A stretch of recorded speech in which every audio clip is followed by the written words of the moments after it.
everyone, it's LaQuanda's Heart, and for today, life coach series episode, I just want to say keep fighting.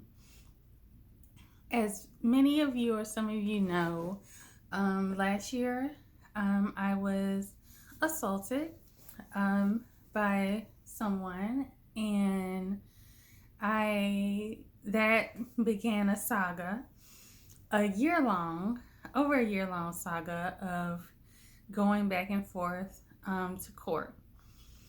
When it initially had taken place, I didn't have anyone who was physically close to me to come and check on me, to come see if I was okay, even, when they knew what had transpired.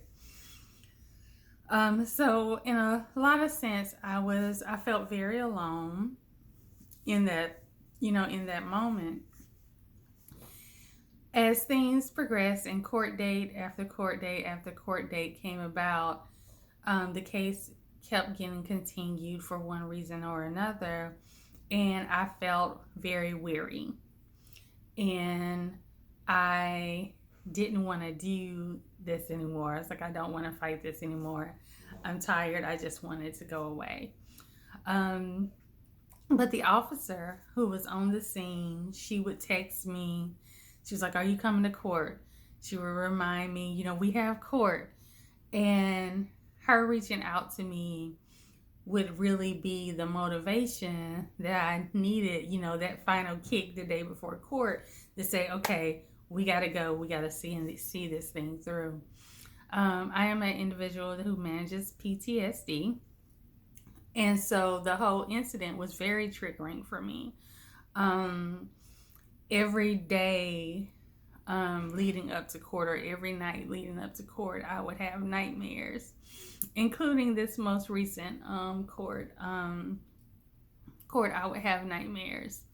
The individual, when they would show up to court, they would see me and they would walk around me. Sometimes they would attempt to approach me. And the officer, she was so wonderful, because she would see me or she would see him and she would immediately come and get me, and she was like, "No, come sit over here." Even in the courtroom this past Friday, I had sat down in the courtroom with the deputies and the judges there, the attorneys are there, and the individual walks down and he sits like really, really close to me, and she immediately comes around that corner and she was like, "No, you come with me, to, remove me out of that space." It was almost felt like a form of intimidation, because, here I am, this little person, and here's someone that's not five, but 6'4", 6'5", over 250 pounds, who can waver over me, and who's done that once before. And she was always there to make me feel comfortable in that space of the courtroom. And I honestly, I'll say there was times that I just didn't want to do it anymore. It was exhausting.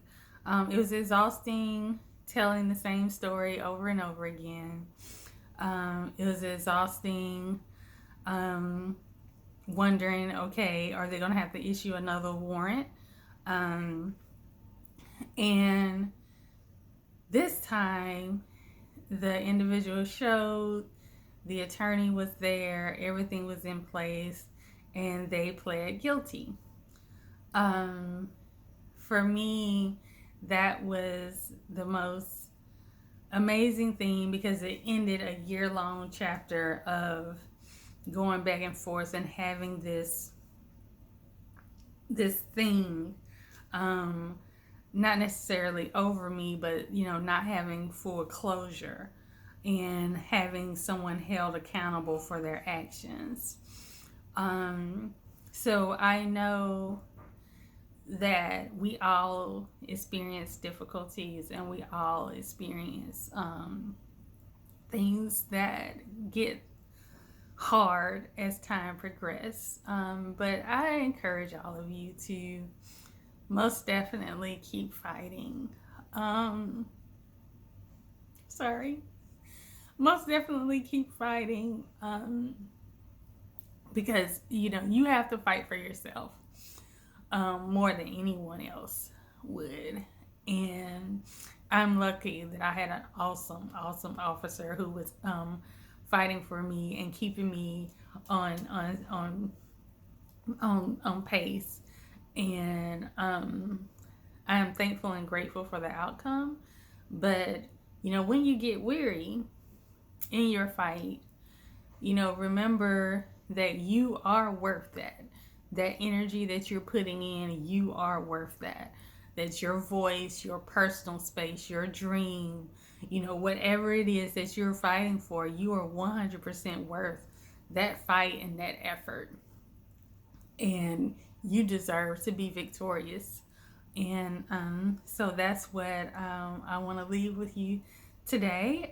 If you want to see other episodes of the Life Coach series, you can check them out at healingblackwomen.com. Thanks, you guys.